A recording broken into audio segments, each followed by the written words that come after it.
Estoy buscando a mi bisabuelo, Bernardo Ramírez. Todo el país está lleno de fosas. En todas partes se llevaron a cabo ejecuciones.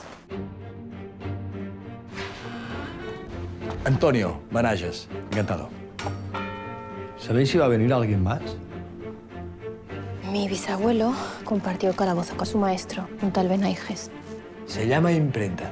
Con ella vamos a publicar nuestros propios cuadernos. Cuanto más aprenda ahora Emilio en la escuela, más opciones tendrá para su futuro. No me va a decir usted a mí lo que es mejor para mi hijo. ¿Listos? Ya. Y ese de ahí es Carlos, tu abuelo. No voy a tolerar este comportamiento en clase, ¿eh, Carlos?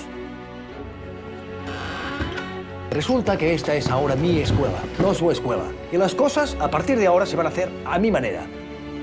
Los niños tienen que ser lo que ellos quieran, pero sobre todo, tienen que ser niños. Eres el maestro más raro que ha pisado nunca este pueblo. En cuanto a tus artículos, tú no tienes un pelo de tonto, Antonio. Y no es buen momento para hacerlo. Estoy perdiendo el tiempo. Lo dejas de buscar. Antonio, a lo mejor deberías irte de aquí. Te has señalado, todo el mundo sabe lo que piensas.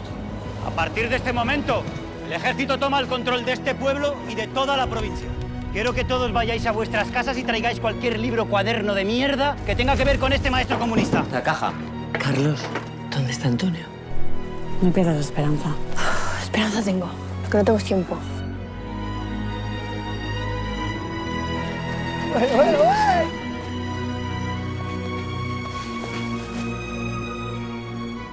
¿Os gustaría ver el mar? Sí. Pues quiero que enseñéis este cuaderno en casa y que vuestros padres lo lean. Que les digáis que este verano el maestro os llevará a ver el mar.